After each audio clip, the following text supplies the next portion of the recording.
কলিযুগ পাবন অবতার,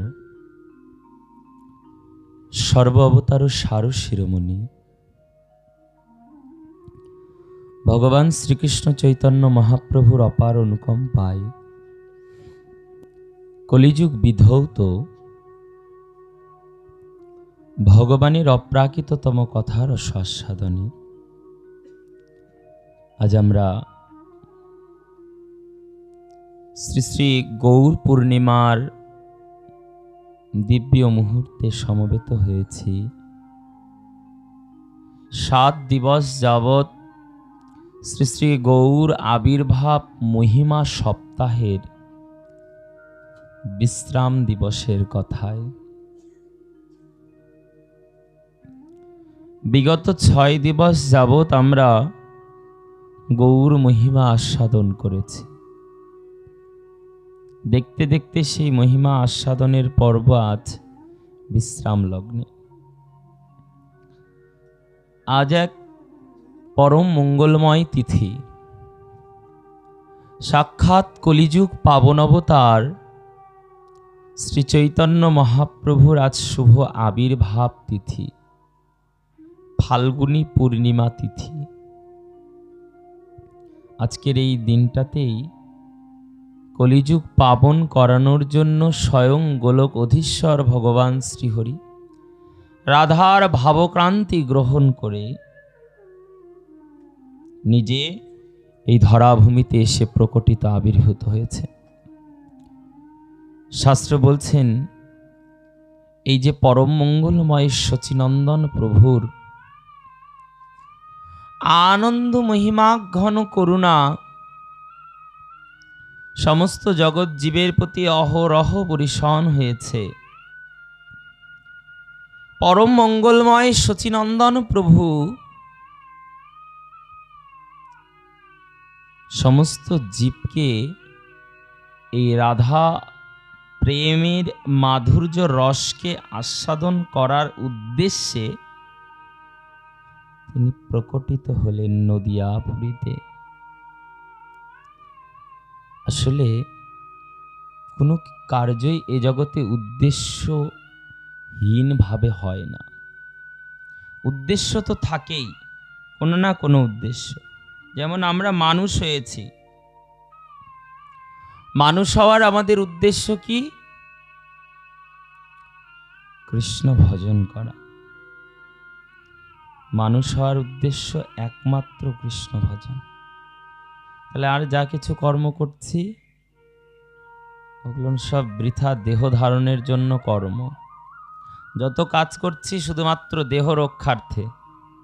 ঘর বানাচ্ছি দেহ রক্ষার জন্য, ধন উপার্জন করছি দেহ রক্ষা করার জন্য, স্ত্রী পুত্র পরিজনদের লালন পালন পোষণ করছি সেটাও শুধুমাত্র ওই দেহ পোষণের জন্য, যে তারা আমার অন্তিম দিনে দেখবে। কিন্তু মানব জীবনের সর্বময় দিব্য উদ্দেশ্য হলো একমাত্র শ্রীহরি ভজন করা। শ্রীল ঠাকুর মহাশয় তিনি বলেছেন, হরি হরি বিফলে জনম গোয়াইনু, মনুষ্য জনম পাইয়া রাধা কৃষ্ণ না ভজিয়া, জানিয়া শুনিয়া বিষ খাইনু। আমরা এত সুন্দর দুর্লভ মনুষ্য জন্ম পেয়ে যদি হরিভজন না করি, তাহলে জন্মটার মহিমা কি দাঁড়ালো?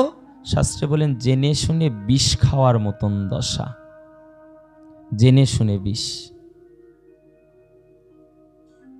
অর্থাৎ হরিভজন ছিল একমাত্র মুখ্য উদ্দেশ্য। পরম মঙ্গলময় শ্রীহরি জগজ্জীবকে করুণা করার জন্য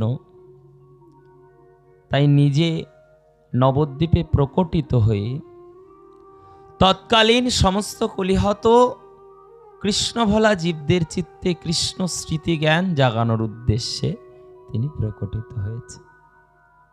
আমরা সেই মহিমা কথা 7 দিন ধরে শুনছি। আমরা প্রভুর আবির্ভাব শুনলাম, প্রভুর বাল্যলীলা শুনলাম, প্রভুর বিবাহ থেকে শুরু করে সন্ন্যাস সবই শুনলাম। আর সেই শ্রবণ কথা অগ্রসর হতে হতে আমরা এসে দাঁড়িয়েছি কোথায়? বিশ্রাম লগ্নে।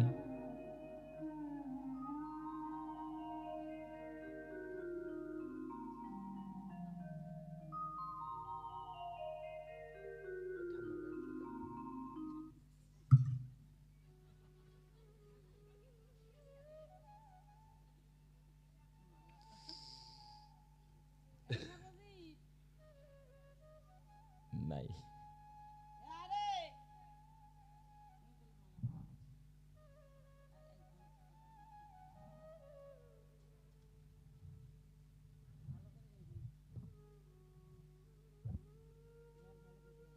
ওর তো কাপড় খুলে গেছে।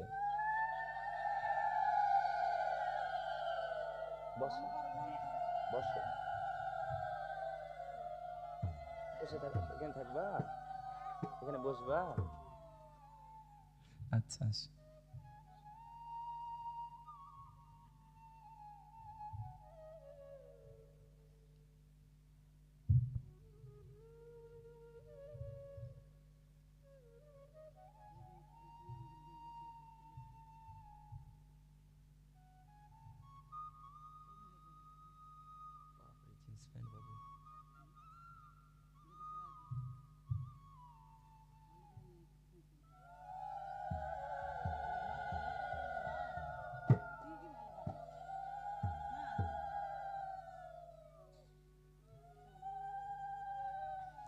জয় গৌর। আজ আমাদের পাঠ প্রসঙ্গ গতকালই বলা হয়েছিল দেরিতে বসবে, কেননা আজ যেহেতু এই দিব্য লগ্নে আবার গ্রহণ সংযোগ ছিল, সেই জন্য আমরা চেষ্টা করেছি, বাকিটা তো মহাপ্রভু জানে মহাপ্রভু কতটা গ্রহণ করেছেন। আমরা গ্রহণকালে অখণ্ড হরিনাম সংকীর্তন চালিয়েছি।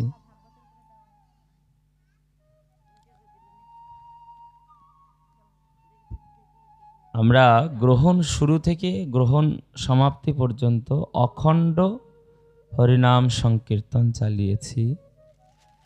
আর তারপরে আমাদের অভিষেক আরতি আদি করতে একটু বিলম্বিত হয়েছে, কেননা এতগুলো গোপাল বসে আছে। গ্রহণ না হলে শুধুমাত্র গৌর সুন্দরের অভিষেক করে রাখলেও চলতো, কিন্তু গ্রহণ হয়েছে, ভগবত বিগ্রহের সেবা হবে, সেই জন্য সবার অভিষেক করতে একটু বিলম্বিত হয়েছে।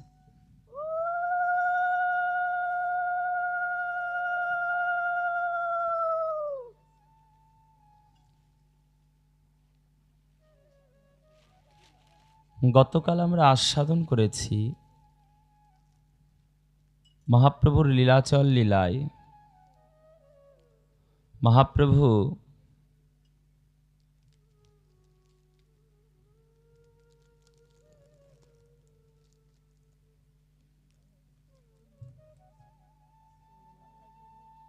নিচে নিয়ে গেছে,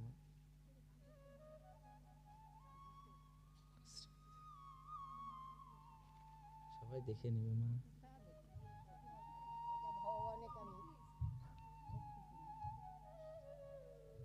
আর লোকে বলবে চুমু খেয়েছে।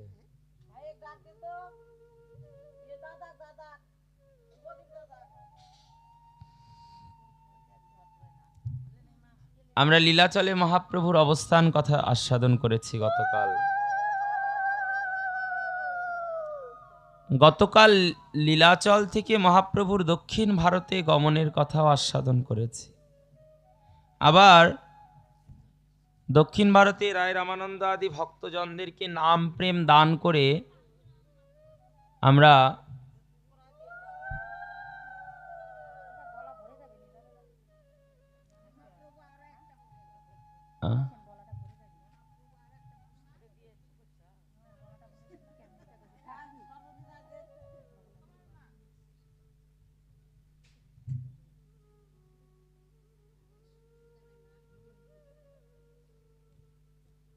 রায় রামানন্দের উদ্ধার মহিমা আস্বাদন করেছি গতকাল, যাকে দিব্য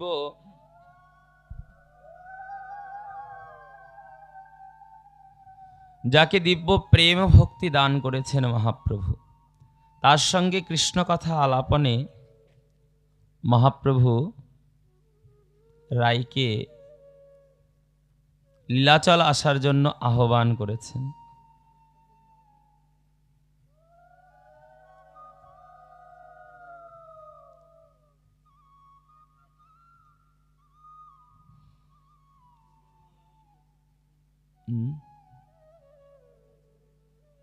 কার বউ? বাজাটা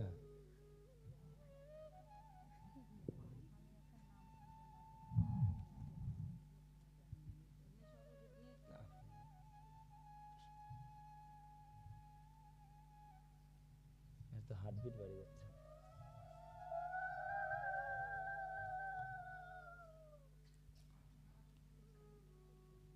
করুণাময় ভগবান পুনরায় লীলাচলে এসেছেন। কাশী মিশ্রের ঘরে তিনি অবস্থান করেছেন। তা আমাদের যেহেতু সময়টা খুব সংক্ষিপ্ত, আমরা আজকে মহাপ্রভুর বিশ্রাম কথা খুব সংক্ষিপ্ত আস্বাদনে বিশ্রাম রাখবো, কেননা বৃহৎ করা যাবে। মহাপ্রভু এই পরে লীলাচলে এসে রথযাত্রা মহোৎসবে অংশগ্রহণ করেছে। গতকাল শুনলাম না, উড়িয়া গৌরিয়াবাসীরা সব মিলিত হলো, গৌর দেশ থেকে ভক্তরা এসেছেন, মহাপ্রভু তাদেরকে নিয়ে আনন্দে রথযাত্রা মহোৎসব করেছেন। আমরা আজকে শেষ বিশ্রাম কথায় মহাপ্রভুর শিক্ষাষ্টকমকে শ্রবণ করব, কেননা মহাপ্রভুর দিয়ে যাওয়া জগজ্জীবকে সব থেকে অন্যতম দান হলো এই শিক্ষাষ্টকম।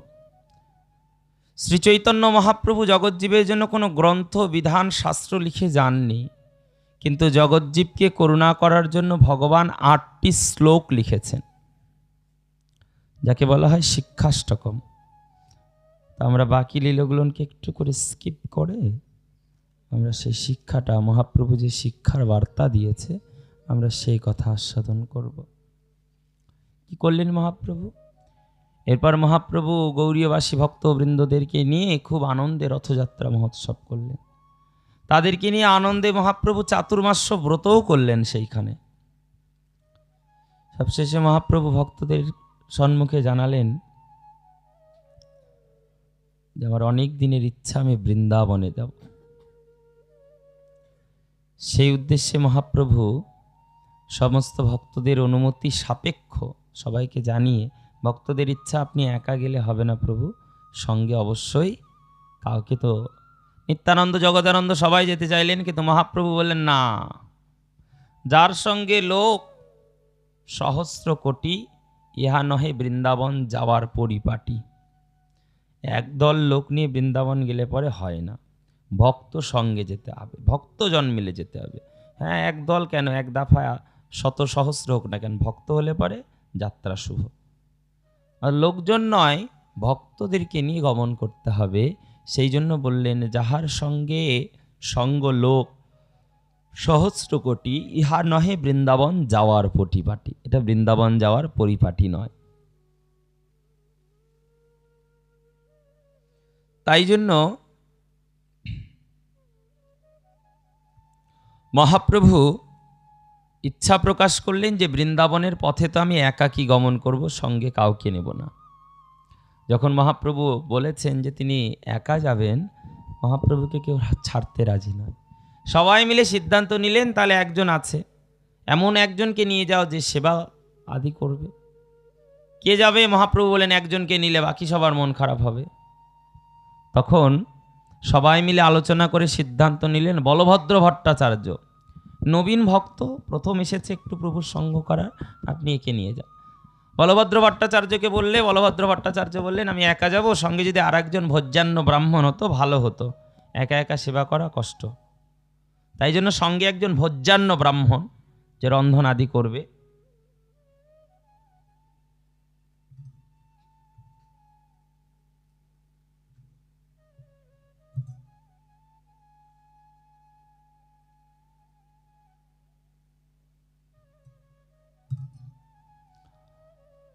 এই দুইজনকে সঙ্গে নিয়ে মহাপ্রভু গমন করলেন বৃন্দাবনে। নিত্যানন্দ ঠাকুর বললেন, প্রভু আমাদেরকেও সঙ্গে নিন। মহাপ্রভু বললেন, সঙ্গ নিলে হবে না, একাকী যেতে হবে, তাহলে বৃন্দাবন প্রাণ ভরে দেখা যাবে। লোকজন আত্মীয় কুটুম্ব নিয়ে গেলে পরে ওখানে গিয়েও ওই সংসারের কথা হবে, ভজনের কথা হবে না। তাই জন্য বললেন এটা পরিপাটি নয়, এইভাবে বৃন্দাবন যাওয়া যাবে না। নিত্যানন্দ ঠাকুর বললেন, কিন্তু প্রভু আপনি তো একা কি করে যাবেন? যখন আপনি পথে যাবেন তখন তো সবাই আপনাকে ঘিরে ধরবে। কেন? পথে যদি কেউ একবার দেখে প্রভুকে, আর প্রভুর সঙ্গ কেউ ছাড়বে? মনে করো তোমরা পাঠ শুনে সবাই এখন বাড়ি ফেরত যাবে, এই খানিক বাদেই, এখন থেকে অনেকের উটুপুটু হয়ে শুরু হয়ে গেছে, হওয়া উচিত না, সবাই দেরি করে আসছো, 8টাতেও কেউ আসনি। তো যেহেতু সারা রাত হবে,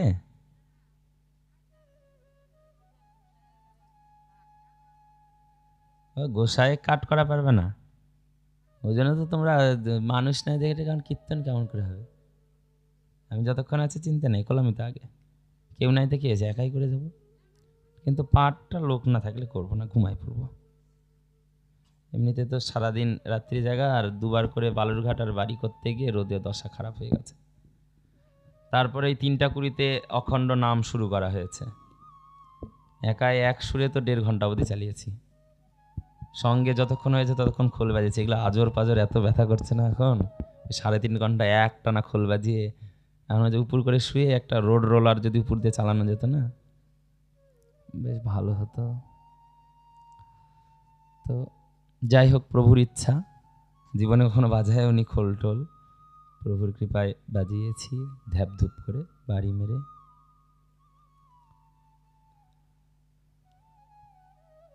তো মহাপ্রভু বললেন যে আমি একা যাবো। নিতাই চাঁদ বলেন, কি করে যাবেন? পথে যখন আপনি বেরোবেন আপনাকে দেখলে পরে তো সবাই আপনাকে ধরবে। মনে করো পাঠ শুনে যদি যখন যাবে রাতে, ভোরবেলা সবাই যাবে, তাই না? পাঠ টাঠ শুনে নাকি, আর শব্দ নাই।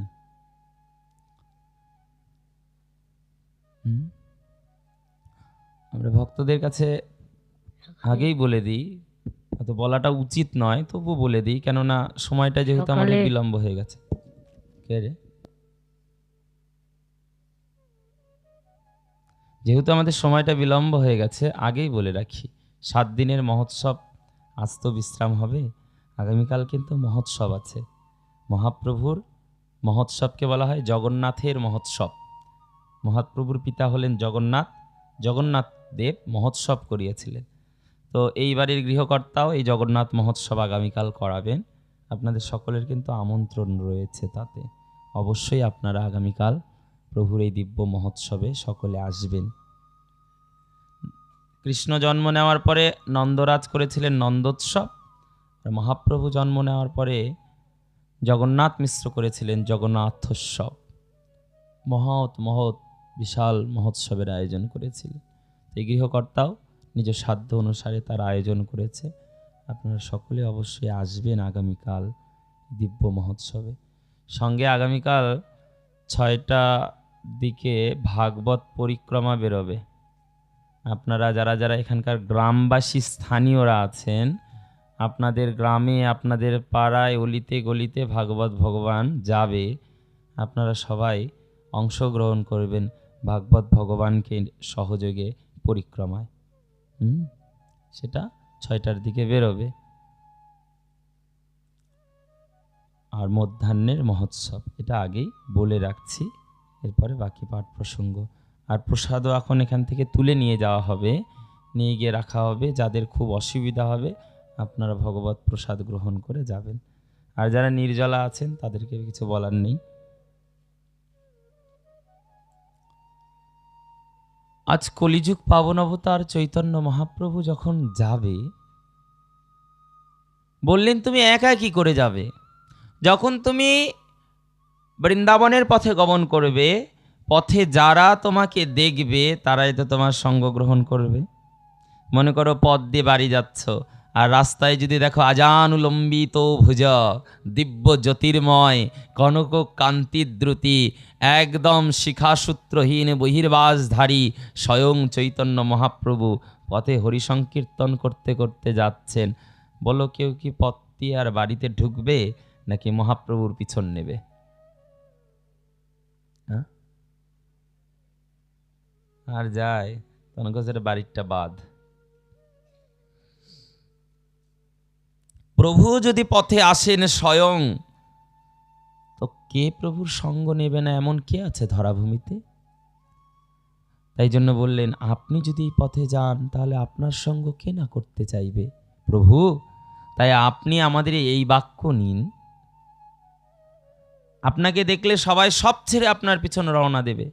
একা আপনার তো যাওয়া হবে না, আবার ওই শতকোটি লোক শতকোটি হবে। মহাপ্রভু বললেন, লোকপথে গেলে যদি লোকের ভয় হয় তাহলে লোকপথে না গিয়ে আমি বনপথে যাব। ঝাড়িখণ্ডের পথে মহাপ্রভু বৃন্দাবন গমন করলেন। সেই পথে পশু পাখি কীট পতঙ্গ বৃক্ষ গুল্ম এমনকি নদীর জলধারাকে পর্যন্ত মহাপ্রভু করুণা স্পর্শ দান করলেন। হিংস্র পশুরা হিংসা ভুলে গেলেন, ঝগড়া করা ভুলে গেলেন, একে অপরের সঙ্গে দ্বন্দ্ব লড়াই সব ভুলে গেলেন।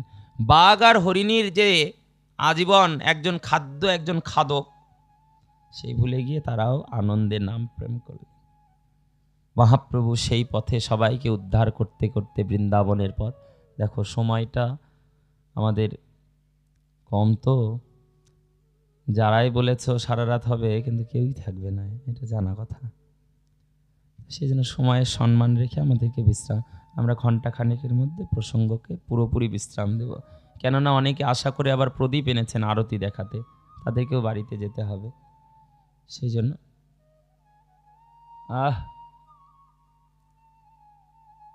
কি হচ্ছে গো, ওখান থেকে আসলা?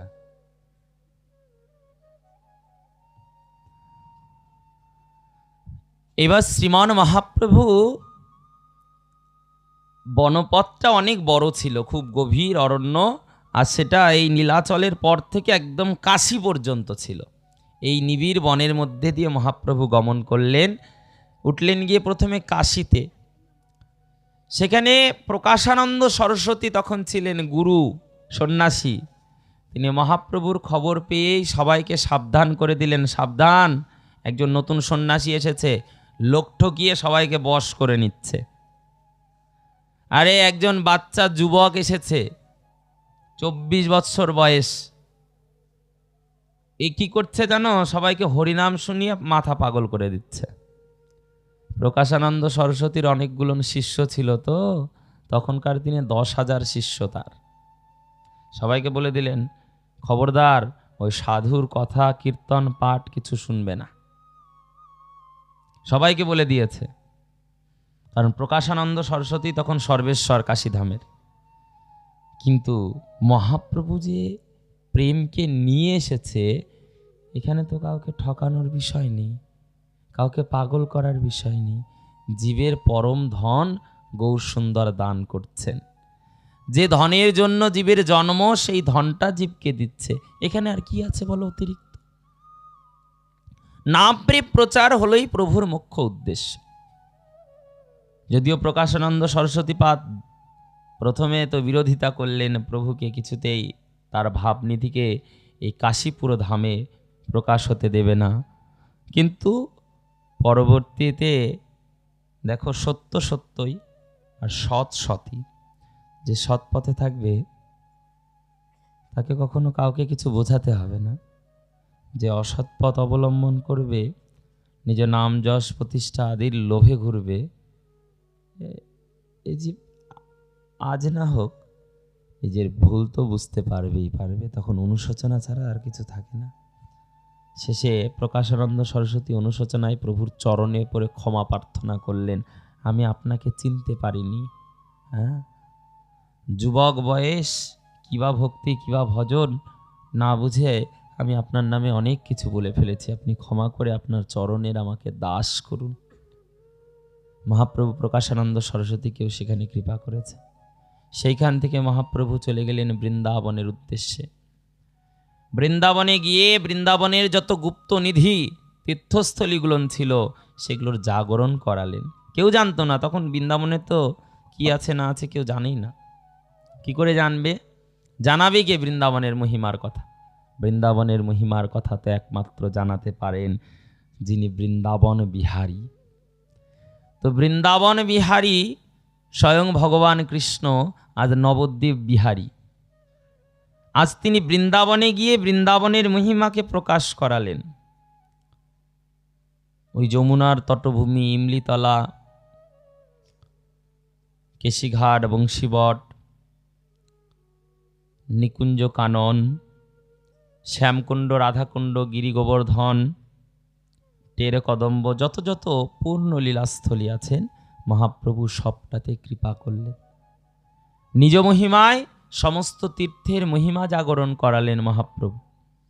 আর মহাপ্রভু যখন বৃন্দাবনে এসেছে জানো, বৃন্দাবনের পশু পাখিরা, দেখো মানুষ চিনতে পারে না ভগবানকে, কিন্তু পশু পাখিরা চিনতে পারে। মহাপ্রভু যখন নগরে হরি সংকীর্তন করতে করতে যাচ্ছে, মহাপ্রভুর পিছনে ব্রজের ওই গোধেনুগুলো হাম্বা হাম্বা রবে দৌড়ে দৌড়ে যাচ্ছে। বললেন মহাপ্রভুর পিছনে কেন ছুটছেন? মহাপ্রভুর পিছনে কেন ছুটছেন? তিনি তো গৌরাঙ্গ, তিনি তো কৃষ্ণ নয়। মহাপ্রভু যখন আছে, পাখিকুল পক্ষীকুলেরা মহাপ্রভুর শিরোপরিয়া এসে এসে গুঞ্জন করছে, আর গোধেনুরা তো ঘিরে ধরে মানে প্রভুকে আর ছাড়বেই না। সবাই বলছেন আচ্ছা প্রভুর পিছনে গাভীগুলোন কেন? কবিরাজ গোস্বামীপাদ বলেন আসলে কি হয়েছে জানো, প্রভু তো রং বদলিয়েছেন কিন্তু ঢংটা তো বদলাতে পারেননি। তিনি যে অন্তরে কৃষ্ণ আর বাইরে গোড়া অবতার রূপে শুধু রাধার ওই রংটা দিয়ে ঢেকে রেখেছে, এটা ওরা চিনতে পেরেছে, তাই ওরা ঊর্ধ্বশ্বাসে ছুটছেন মহাপ্রভুর পিছনে। সবাই মহাপ্রভুর সঙ্গ গ্রহণ করলেন, কৃপা করলেন প্রভু সবাইকে। শেষে এক স্থানে এসে মহাপ্রভু তমাল বৃক্ষ তলে বসলেন। মহাপ্রভু একজনের কাছে জিজ্ঞাসা করলেন, আচ্ছা এটা কোন গ্রাম গো? একজন উত্তর দিলেন, এটার নাম আরিড গ্রাম। আরিড গ্রাম কেন? মহাপ্রভু মনে করল, ও আচ্ছা এখানে তাহলে অরিষ্টাসুরকে বধ করা হয়েছিল। কংসের পাঠানো একটা অসুর ছিল অরিষ্টাসুর, যেটাকে কৃষ্ণ হত্যা করেছিলেন। কিন্তু অরিষ্টাসুরের রূপটা ছিল গাভীর, বৃষ, ষাঁড়ের। তাই কৃষ্ণ তো জাতিতে গোয়ালা, গোয়ালা জাতি হয়ে ওই বৃষ হত্যার অপরাধে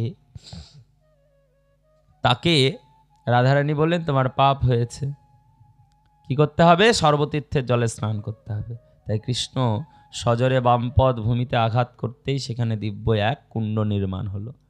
কৃষ্ণের ইচ্ছায় সর্বতীর্থের জল এসে এসে কৃষ্ণের চরণ বন্দনা করে সেই কুণ্ডে স্থান নিল। কৃষ্ণ এই কুণ্ডের নাম দিলেন শ্যামকুণ্ড। কৃষ্ণ জলে স্নান করলেন। আর রাধারানী কি করে পবিত্র হবে? রাধারানীকে বললেন তাহলে তুমিও চান করো, কারণ তুমি হত্যা করতে দেখেছো, মানে দেখাও পাপ। চুরি করাও পাপ, চুরি করতে দেখাও পাপ। রাধারানী বললেন এই কুণ্ডে চান করব না। তখন তারা কঙ্কন দিয়ে সেখানে কুণ্ড নির্মাণ করেছেন। সেখানে মানসী গঙ্গা, কুসুম সরোবর আদি থেকে এনে এনে জল দিয়ে কুণ্ড ভরিয়েছেন, কিন্তু তীর্থ তো নেই। তাই কৃষ্ণের কাছে অনুরোধ করায় কৃষ্ণ বংশী দ্বারা দুই কুণ্ডকে একসঙ্গে যুক্ত করে দেন। সেই কুণ্ডের জলে শ্রীমতী রাধিকা স্নান অবগাহন করেন। আর তখন থেকে ওই গ্রামের নাম হলো আরিড গ্রাম, কারণ ওখানে অরিষ্টাসুর বধ হয়েছে। মহাপ্রভু ভাবলেন এটা যদি আরিড গ্রাম হয় তাহলে এখানেই আছে শ্যামকুণ্ড, রাধাকুণ্ড। সবার কাছে খোঁজ করলেন, কিন্তু তীর্থ তো চাপা পড়ে গেছে, আর কে জাগাবে? সেই জন্য কেউ বলতে পারলেন না। মহাপ্রভু সেখানে পাশের দুই ধান্যক্ষেত থেকে একটু জল নিয়ে অবগাহন এবং তার মৃত্তিকা দ্বারা ললাটে তিলক ধারণ করলেন। প্রভু বললেন এই মোর শ্যামকুণ্ড, আর এই হয় আমার রাধাকুণ্ড। এইভাবে বৃন্দাবন আদির মহিমা জাগরণ করে মহাপ্রভু চলে আসছেন ফেরত। যদিও ইচ্ছা বৃন্দাবনে থাকার, কিন্তু মাতৃ আজ্ঞা লীলাচলে বাসের জন্য তিনি পেয়েছেন, তাই বৃন্দাবন ছেড়ে আসলেন। এই সময় খবর পেয়ে রূপ সনাতন এরা মহাপ্রভুর সঙ্গ করার জন্য ছুটেছেন। রূপ গেছে কিন্তু সনাতন যেতে পারেনি, ভেবেছিল কয়েকদিন পরে সব দায়িত্ব বাদশার কাছে বুঝিয়ে দিয়ে যাব, কিন্তু বাদশাহ তাকে কারাগারে আটকে রাখলেন। তখন কারাগারে আটকে রাখার জন্য সনাতন তো বন্দিশালে, আর রূপ গোস্বামী ছুটলেন। প্রয়াগে গিয়ে রূপের সঙ্গে দেখা হলো। মহাপ্রভু রূপকে দিব্য শিক্ষা দান করলেন। ব্রহ্মাণ্ড ভূমিতে কোনো ভাগ্যবান জীব গুরু কৃষ্ণ প্রসাদে পায় ভক্তিলতার বীজ। মালি হইয়া সেই বীজ করয় আরোপণ, শ্রবণ কীর্তন জল করহ সিঞ্চন। গুরু মহিমা তাদের সম্মুখে প্রকাশ করে রূপের স্মৃতি জাগরণ করালেন। এদিকে সনাতনও অনেক কৌশল করে কারাগার থেকে ছাড়া পেয়ে তিনিও যাচ্ছেন। মহাপ্রভু প্রয়াগ ছেড়ে কাশীতে এসে চন্দ্রশেখর আচার্যের ঘরে তিনি বিশ্রাম করছেন। আচার্য নিধিকে বলছেন, আচার্য গিয়ে দেখো তো বাইরে কেউ এসেছে নাকি, কোনো বৈষ্ণব এসেছে নাকি। বাইরে গিয়ে দেখছো মা একজন দরবেশ, আলখাল্লা পরা। আলখাল্লা বোঝো কেমন? ওই এক কথায় নাইটিও বলা যেতে পারে, ওই টাইপেরই হয়। একদম ঢালা, গলা দিয়ে ঢুকে দিলে এবার গোটা শরীর ঢেকে গেল ওটা দিয়ে। না হাসলা কেন গো বাসন্তী?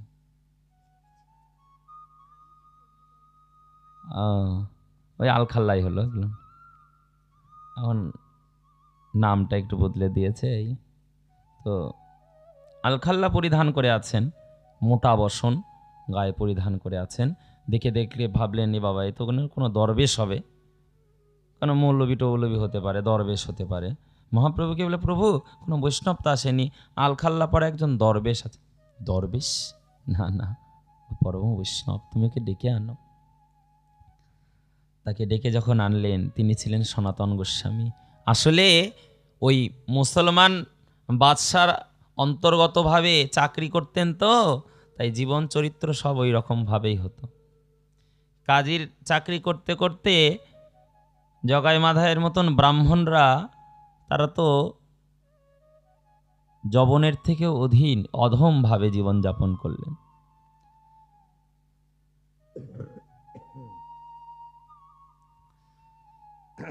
প্রণাম করবো রে, আজকের দিনটা পাঠ করতে দে। আজ সনাতন গোস্বামী ঘরে গিয়ে দেখলেন দিব্য স্বরূপে স্বয়ং মহাপ্রভু।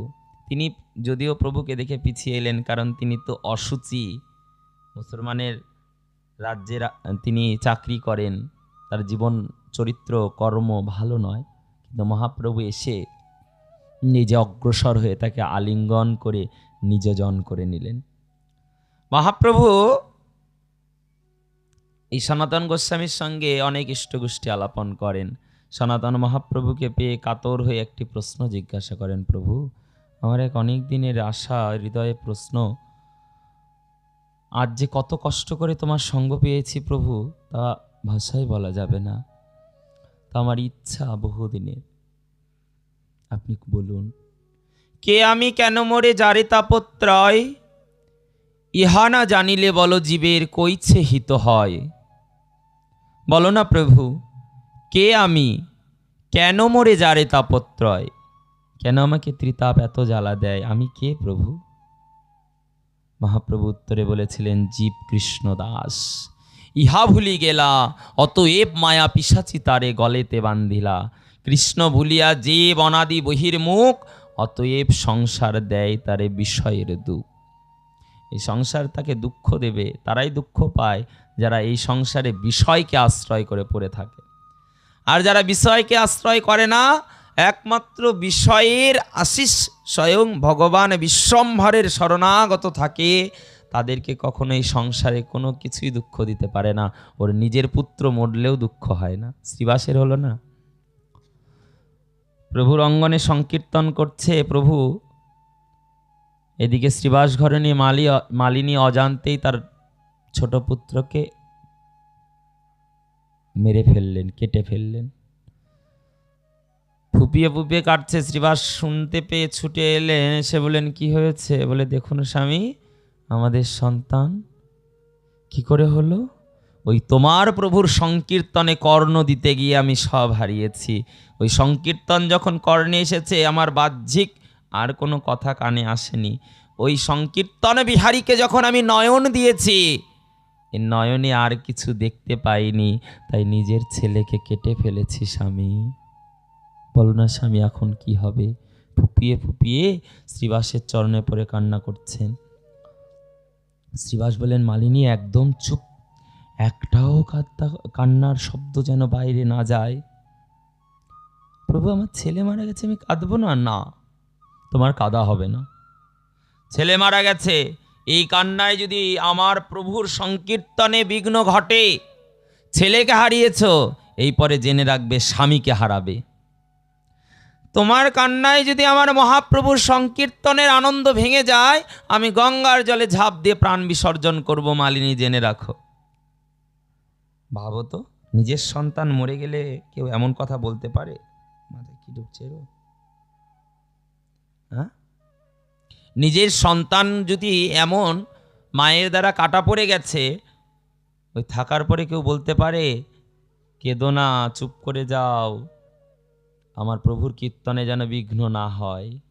শাস্ত্রে বলেন এটাই হলো ভক্ত, বৈষ্ণব কিংবা সাধুর লক্ষণ হবে। আত্মসুখ আমার হাজার বিঘ্ন হতে পারে, তার জন্য আমি হরি কথাতে কখনো বিঘ্ন আনতে পারবো না। তাই জন্য চরণ পাদ পদ্ম বন্দনা করলেন মহাপ্রভুর শ্রীবাস, কারণ প্রভুই হলো তার সংকীর্তনের ঈশ্বর। আজ শ্রীবাস আদি যত ভক্ত বৈষ্ণব মহাপ্রভুকে সঙ্গে পেয়ে আনন্দে বিভরা হয়ে তারা ক্ষণে নাচে, ক্ষণে গায়। কি ভাব কেহ বোঝা নাহি যায়, কি ভাব যে প্রভু প্রকাশ করেছেন কেউ বুঝতে পারছেন। সংকীর্তন বিহারী ভগবান নিজে মহাপ্রেম শিরোধার্য করে জগজ্জীবকে এহেন ভক্তি প্রকাশ করালেন। সেখান থেকে মহাপ্রভু সব জনদেরকে কৃপা করেন। সনাতন গোস্বামী তাই জন্য প্রশ্ন রাখলেন, বলো আমার দুঃখ কেন এত? আর আমি কার এই জগতে? যাকে আপন ভাবি সেই ফাঁকি দেয়। যাকে আপন ভাবি কিছুদিন, তারপরে ও বেটা ওর টাইম ধরে ঠিক পালাবে। স্বামীকে আপন ভাবছ, ওর সময় হলে ও চলে যাবে। পুত্রকে আপন ভাবছ, ওরও সময় হলে ওই চলে যাবে। এই জগতে কেউ বলতে পারে না কার আগে কে যাবে। এই জগতে কেউ বলতে পারে না এই জগতে কে কার। এই জগতে জীবের প্রকৃত পরিচয় হলো জীব কৃষ্ণ দাস। জীবের স্মৃতিতে এই জ্ঞানটাই রাখতে হবে। তমেব মাতা চ পিতা তমেব, তমেব বন্ধুচ্চ সখা তমেব, তমেব বিদ্যা দ্রবিণং তমেব, তমেব মম সর্বদেব দেব। তুমি আমার মাতা, তুমি আমার পিতা, তুমি আমার বন্ধু সখা, তুমি আমার দেব।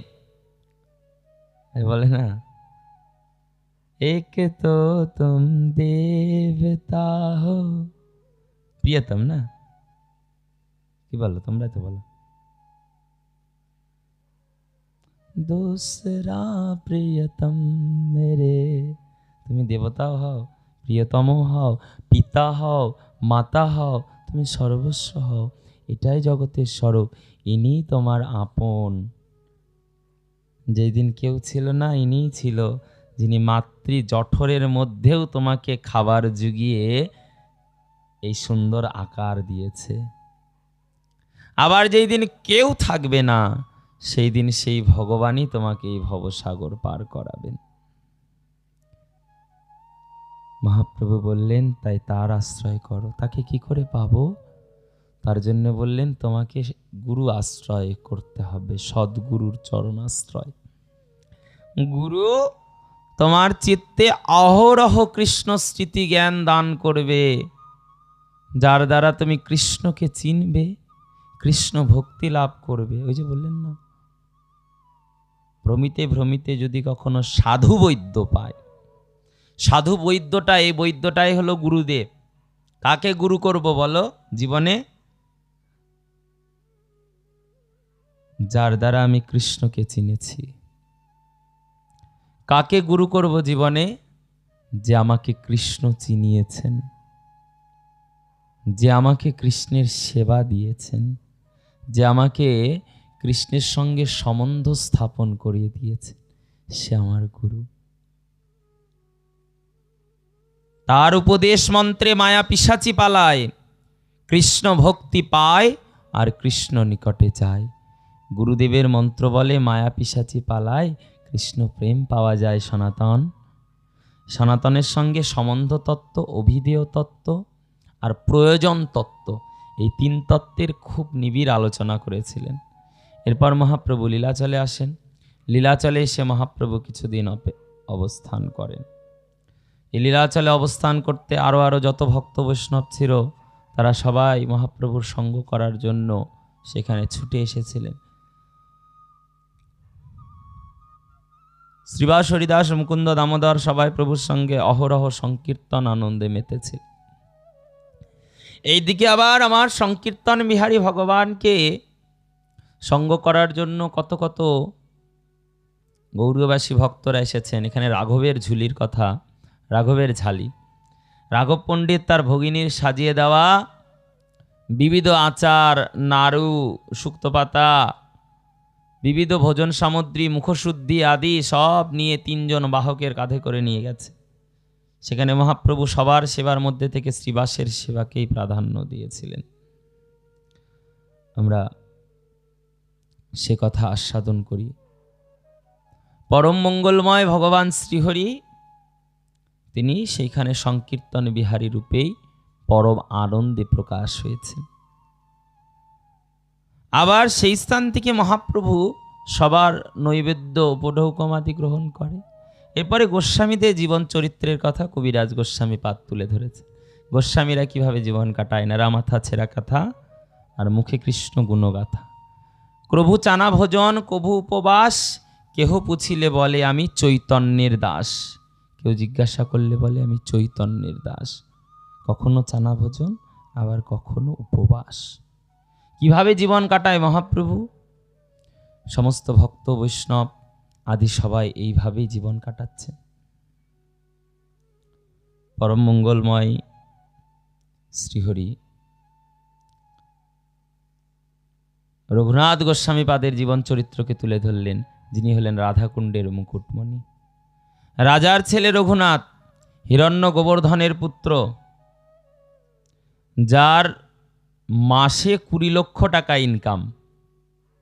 ভাবতো একজন যদি 20 লক্ষ টাকা বেতন মাসে পায় তাহলে তার কেমন অবস্থা হবে। হ্যাঁ, এর ব্যবস্থা কিন্তু হলো না।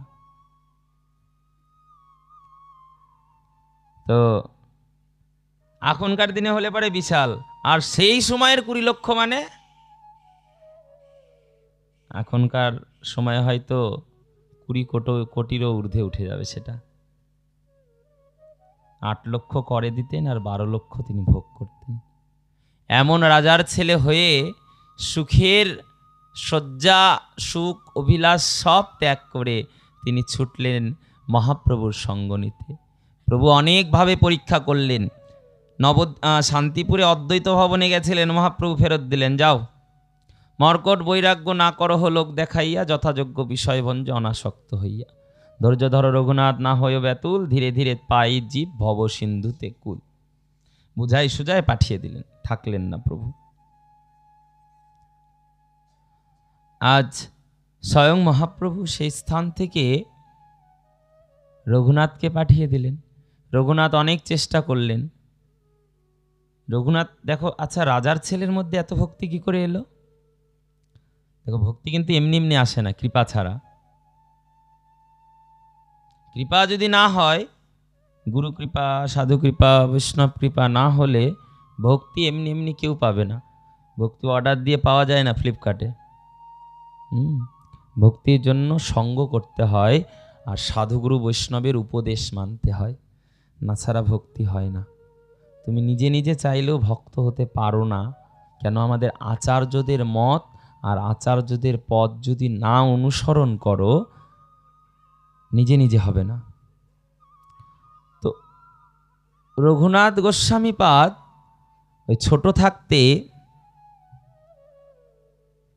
তাদের ঘরে একজন পুরোহিত ছিল, যদুনন্দন।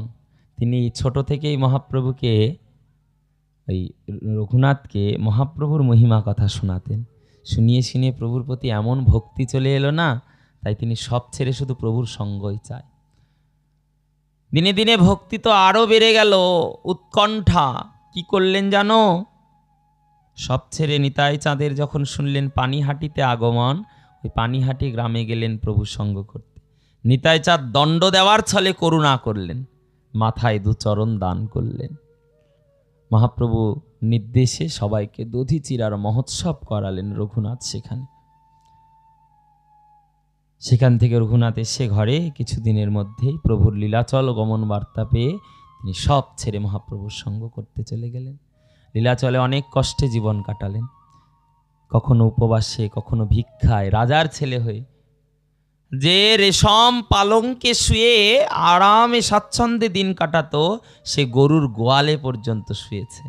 যার জন্য নিত্য কত কত রাজভোগের আয়োজন হতো, সেই রঘুনাথ কি করেছে জানো? সেই রঘুনাথ দাস গোস্বামী নর্দমার পচা গলা অন্নকে তুলে তুলে খেয়েছেন। আজ সেই রঘুনাথ রাধাকুণ্ডের মুকুটমণি। কেন? সেবার দ্বারা, ত্যাগের দ্বারা। পারবো আমরা? খাওয়া। আজকে কতজন ব্রত করেছেন? হাত তুলতে বলবো না, আমি কাউকে কষ্ট বা লজ্জা দিতে চাই না। যারা করেছেন অতিমঙ্গল, তাদের চরণে প্রণাম। কিন্তু যারা করেননি, একটা দিন সাক্ষাৎ কলিযুগের ভগবানের আবির্ভাবের দিনটাতেও যারা ব্রত করেননি, তারা জেনে রাখুন, হাজার সংসারে চেষ্টা করুন না কেন, সংসারে সুখের সন্ধান কেউ পাবেন না। সংকীর্তন বিহারী গৌর সুন্দরের কৃপা ছাড়া কেউ পাবে না। লিখে নিয়ে যাও। হাজার অর্থ ঐশ্বর্য থাক না কেন, তবু সুখ পাবে না। টাকা তো অনেক আছে আমার, ডাক্তার বলে দিয়েছে সুগার 280, একটাও রসগোল্লা খাওয়া হবে না। টাকা থেকে কি লাভ যদি রসগোল্লা না খেতে পারি, তাই না? টাকা তো অনেক আছে আমার, কোলেস্টেরল লেভেল এত হাই, ডাক্তার বলছে খবরদার তেল খাবেন না, সাদা সাদা সেদ্ধ সেদ্ধ খান। অর্থ থেকে কি লাভ আমার? টাকা তো অনেক আছে আমার, ঘাড়ে স্পন্ডলাইট হওয়া থেকে না ডাক্তার বলেছে তোষবে শোয়া হবে না, খটখটা কাঠে শুয়ে থাকতে হয়। টাকা থেকে কি লাভ আমার? টাকা তো অনেক আছে আমার, কিন্তু এমন শারীরিক অসুবিধা না, কোনো কিছু সহ্য হয় না। তো যারা আমরা ভগবানকে দিই না আমাদের দিন, আমাদের সময়, আমাদের ব্রত, এগুলো অন্যভাবে প্রকাশিত হয় গো মা। কালকেই বলেছি, এই জগতের সব থেকে বড় ব্রত হলো গৌর পূর্ণিমা ব্রত। এই কলিযুগে এর থেকে বড় ব্রত হতে পারে না।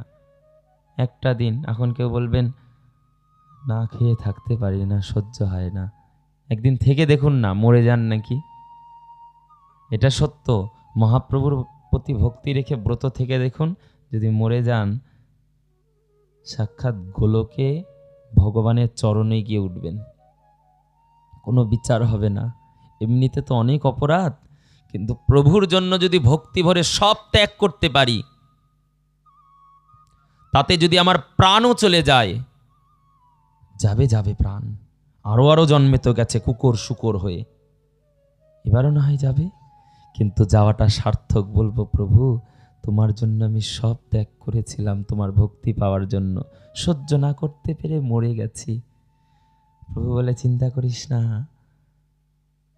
যদি নির্মল হয় চিত্ত, তাহলে তো চরণ পদ্মে ঠাঁই পাবেই পাবে। আর না হলেও প্রভু পরে জন্মে প্রভু ওই নদিয়াবাসী করে জন্ম দেবে, ব্রজবাসী করে জন্ম দেবে, বাল্যকাল থেকে প্রাণ ভরে ভজন করবে, আর ভজনের দ্বারা নিজের দেহকে সিদ্ধ করতে পারবে। কর্তব্যই আজকে, অন্য অজুহাত দেওয়া যায় না। আজকে নির্জলায় ব্রত পালন করতে হয়। আমার প্রাণারাধ্য কলিযুগের ভগবান আজ আসছে, স্বয়ং সন্ধ্যা কাল পর্যন্ত পূর্ণ নির্জলা। তারপরে প্রভুর অভিষেক, আরতি আদি করে চরণামৃত গ্রহণ শেষ। সারা রাত্রি গৌর কথা রস আস্বাদনে কাটানো, এটা হলো ভক্তি, এটা হলো মহাপ্রভুর প্রতি অনুরাগ, ভালোবাসা। তাহলে বলবে কি উপবাস না করলে পারি কি ভগবানের ভক্তি হয় না? তাহলে কি উপবাস না করলে কি আমরা ভগবানকে ভালোবাসি না, এটা বলতে চাও? হ্যাঁ, পারত দৃষ্টিতে যদি তাই মানতে হয় তাই। কেন, যাকে ভালোবাসা যায় তার জন্য সব করা যায়, যাকে নিজের প্রাণপতি ভাবা যায় তার জন্য সব করা যায়। কিন্তু আমাদের হতভাগ্য জীবন, আমরা গৌরহরিকে আমাদের প্রাণপতি বলে মানতে পারলাম না। কলিযুগের ভগবান শচীনন্দনকে আমরা আমাদের ঈশ্বর রূপে, আজও তো কত কত বাড়িতে অন্ন হয়েছে, সেবা গ্রহণ করেছে। এরপরে প্রভুর সামনে গিয়ে এই মুখটা নিয়ে বলো না, ঠাকুর আমাকে কৃপা করো। যদি ত্যাগ না করতে পারবে, এই জগতে প্রকৃত সুখ শান্তি ত্যাগের দ্বারাই। গ্রহণ যত করবে তত ভার বোঝা বাড়াবে, যত ত্যাগ করবে হালকা হবে, মুক্ত হয়ে যাবে। মানতে হবে গো, আমার প্রাণপতি গৌর সুন্দর, আমার প্রাণপতির জন্য আমি নির্জলা থাকতে পারবো না? আমার প্রাণপতির জন্য উপবাস করতে পারবো না? আরে মরলে মরবো, কিন্তু অনুরাগটা আমাদের নেই, আমরা মানি না। জোর করে তো আর ভজন হয় না, ওই পাঠকের গলা ফাটিয়ে বলাই সার। কারণ পাঠের কথা তো শুধু শোনার জন্য, পালনের জন্য নয়। আমাদের স্মৃতিতে বুদ্ধিতে এই জ্ঞানই আছে, কিন্তু কর্তব্য হলো প্রভুর জন্য সব ত্যাগ করা। প্রভু অনেক জন্ম খেয়েছি, কুকুর শুকর পশু জন্মে কত খেয়েছি, খাওয়ার জন্যই জন্ম হয়েছিল ওগুলো, জানো? যত পশু আছে কেউ অন্য কিছুর জন্য কিন্তু ছোটে না, প্রত্যেকটা পশু শুধু নিজের আহারের জন্য ছোটে। সকাল হলে পাখি বাসা থেকে ছুটে যায় খাওয়ার জন্য, গরু ছাগল মাঠে যায় খাওয়ার জন্য, কুকুর শুকর পথে পথে ঘোরে খাওয়ার জন্য। এই জন্মটা শুধু খাওয়ার জন্য দেয়নি মায়েরা, এই জন্মটা দিয়েছে মহাপ্রভুর প্রেম ভক্তিকে লাভ করার জন্য। আর প্রভুর প্রেম প্রভুর ভক্তিকে লাভ করে প্রভুর হয়ে যাওয়ার জন্য, তার ভক্তি তার চরণে সমর্পণ করে দিয়ে চিরতরে মহাপ্রভুর হয়ে যাওয়ার জন্য। তাই ব্রত তো একান্ত কর্তব্য।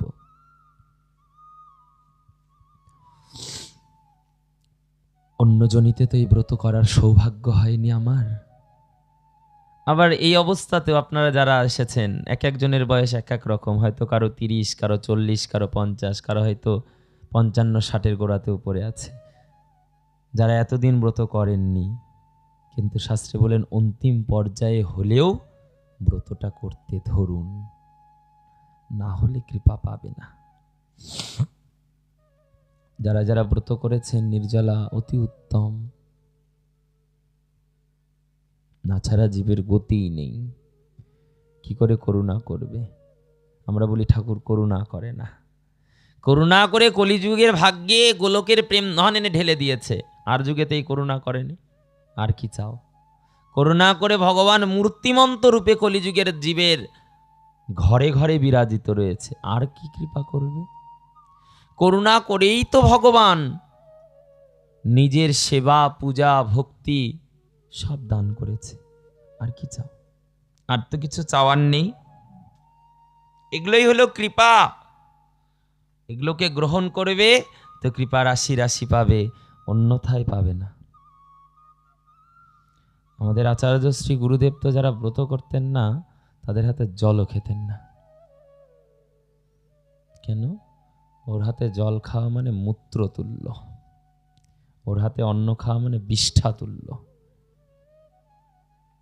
এই ব্রত অবশ্যই করতে হয়। আজ কলিযুগ পাবন অবতার ভগবান গৌর সুন্দর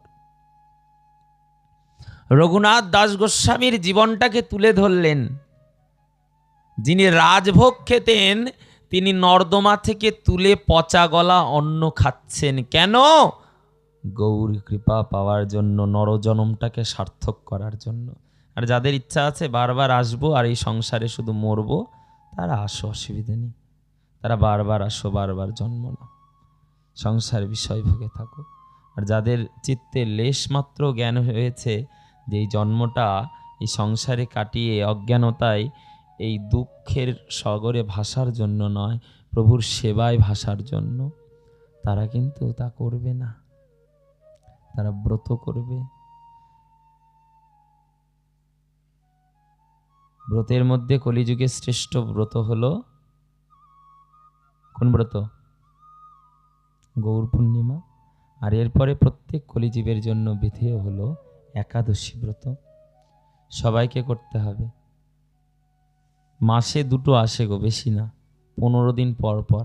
15 দিন ধরে ওই চর্বচস্য লেহ পেহ খেয়ে একটা দিন উপবাস করা যাবে না। তাতে একাদশীতে তো অনেক খাওয়ার ভ্যারাইটি আছে, হ্যাঁ, ফল মূল সাবু দুধ কত কিছু খায়। তাও যদি না পারো তাহলে আর ভগবানের কাছে কোনোদিনও মুখ দেখিয়ে বলো না ঠাকুর আমাকে দয়া করো। তাহলে আর ভগবানের কাছে কোনোদিনও বলো না ভগবান আমাকে কৃপা করো।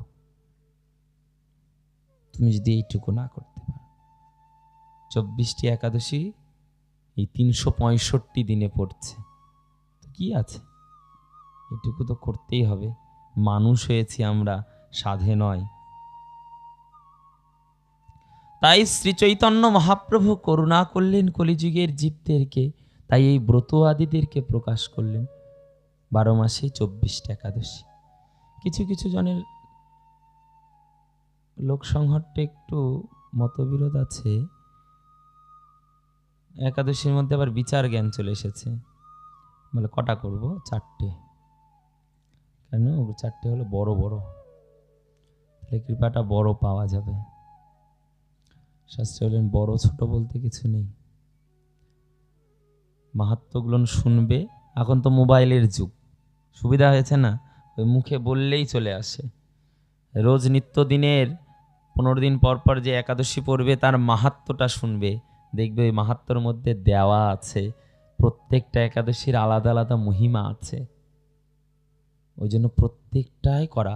কোনোটা করলে পিশাচজনি থেকে মুক্ত পাওয়া যায়, কোনোটা করলে পূর্বজন্মের অপকর্ম থেকে মুক্ত পাওয়া যায়, কোনোটা করলে পরে পিতামাতাকে উদ্ধার করা যায়, কোনোটা করলে পরে এই জগৎজীবদেরকে সর্বস্থানে বিজয় লাভ। এই যে এর গেল আমলকি একাদশী।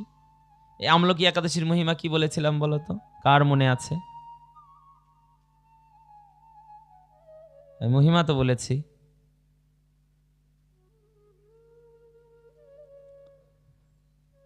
কথা প্রসঙ্গে তো আমি বলেছি আমলকি একাদশীর মহিমা কি আছে, কার মনে আছে?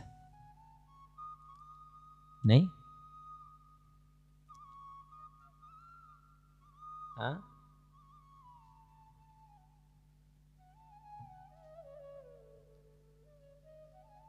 নেই মনে? দেখো কাণ্ড। হ্যাঁ, ওটা তো আমলকি হলো, কিন্তু এটা একটা মহিমা বলা হয়েছিল। এই একাদশীর মহিমা কি, একাদশী করলে কি হয় বলা হয়েছিল না? একজন চোর চুরি করার আশায় গেছিল মন্দিরের বাইরে, সারা রাত মন্দিরে চুরি করবে বলে ভেবে থাকলো, কিন্তু সারা রাত সংকীর্তন হলো, বুঝতে পারলো না, তাই তার জাগরণ হয়ে গেল, সঙ্গে সংকীর্তন শ্রবণ হয়ে গেল। ওই চোর মরে পরে জন্মে রাজা হলো। আমলকি একাদশীর দিন সংকীর্তন শ্রবণ যোগে রাত্রি জাগরণের ফলে। বলেছিলাম না? না বলিনি? এই দেখো সবার মনে পড়ে গেছে গো। এই না হলে ব্রেন ফার্স্ট ক্লাস, একদম স্টার পাওয়া ব্রেন।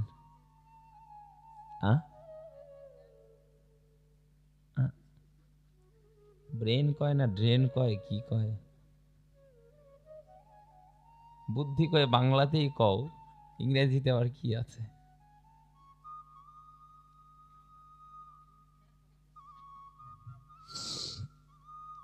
আজ মহাপ্রভু করুণা করে কলিযুগে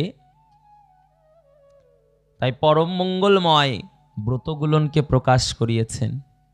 এই রঘুনাথ দাস গোস্বামী নর্দমার পচা গলা অন্নকে খেয়েও জীবন কাটিয়েছেন, তবে গিয়ে তিনি কৃপা পেয়েছেন। সেই রঘুনাথকে স্বরূপের করে দান করলেন স্বরূপ দামোদর। কালকেই বলেছি, স্বরূপ দামোদরের গুরু কে ছিল গো?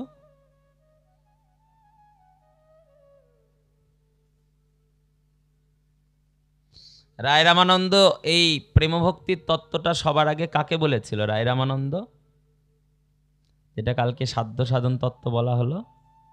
রায় রামানন্দ কাকে বলল? করতে করতে তো কথাটা কৃষ্ণদাস কবিরাজের কাছে এলো।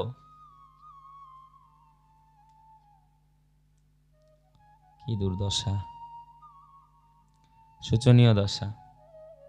এখানে এখন দুইটা হতে পারে, হয় মাস্টার ভালো করে পড়ায় না, তাই ছাত্রদের কিছু মাথায় নেই,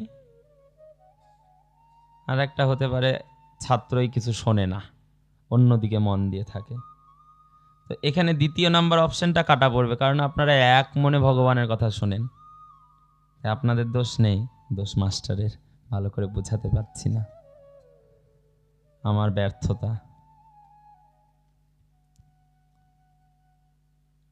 আমরা গতকাল আস্বাদন করেছি রায় রামানন্দ এই তত্ত্ব প্রথমে রূপ গোস্বামীকে, রূপ গোস্বামী সেই তত্ত্ব স্বরূপ দামোদরকে, স্বরূপ দামোদর সেই তত্ত্ব রঘুনাথ দাস গোস্বামীকে, আর রঘুনাথ দাস গোস্বামী এই তত্ত্ব কৃষ্ণদাস কবিরাজকে জানিয়েছিল। তবে কৃষ্ণদাস কবিরাজ এই চৈতন্য চরিতামৃতকে জগৎজীবের সম্মুখে প্রকাশ করিয়েছিল। স্বরূপের করে দান করলেন। স্বরূপ, আজ থেকে রঘুনাথের সব দায়িত্ব তোমার। স্বরূপ দামোদর রঘুনাথকে কৃপা করলেন। গুঞ্জামালা এবং গিরিরাজ শিলা দান করলেন, আর সেই সেবা দিয়ে বুঝিয়ে দিলেন তাকে বৃন্দাবন গমনের কথা। রঘুনাথ দাস গোস্বামী বৃন্দাবনে গেলেন, সেখানে বৃন্দাবন পরিভ্রমণ করে গিরিরাজের তটে বসে বসে ভজন করছিলেন। তখন আচার্য ছিলেন বৃন্দাবনের রূপ আর সনাতন। রূপ গোস্বামী সনাতন গোস্বামী এরা দুই ভাই মিলে দেখতে গেলেন যে রঘুনাথ কি করছে। দেখে ওই গোবর্ধনের পাদদেশে ভজন করছেন।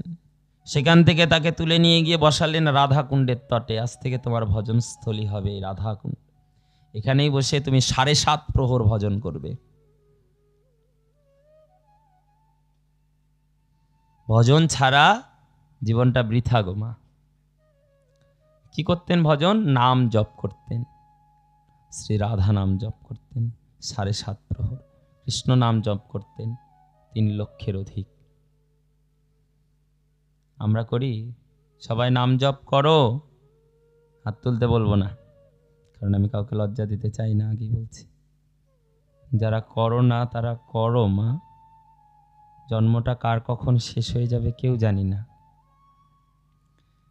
আমরা নিজের শেষের দিনের জন্য অনেক কিছু সঞ্চয় করি, যেন আমার দুর্দিনে যেন সেই সঞ্চয় দিয়ে দিনটা স্বাচ্ছন্দ্যে চলে।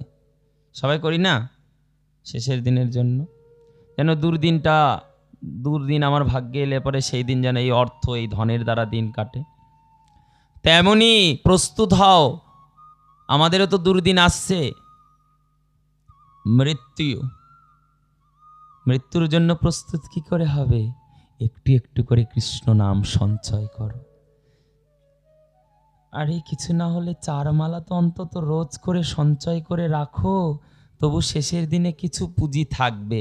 1 টাকা করে সঞ্চয় করলেও বছর শেষে ওখানে 365 টাকা পাওয়া যাবে। 4 মালা করে জপ করলে পরেও ওই 1 মাসে 3 4 12, কত হলো? 120 মালা জপ হবে। ভাবতে পারো? হ্যাঁ, 120 মালা।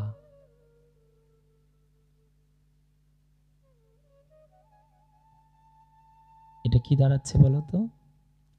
সংখ্যাটা প্রায় 2 লক্ষ হচ্ছে। 64 মালা করলে পরে হয় 1 লক্ষ নাম। আর 64 দ্বিগুণ কত হবে? আমি অঙ্কে কাঁচা, একটু বলে দাও। 128 হবে নাকি? 64 ডবল?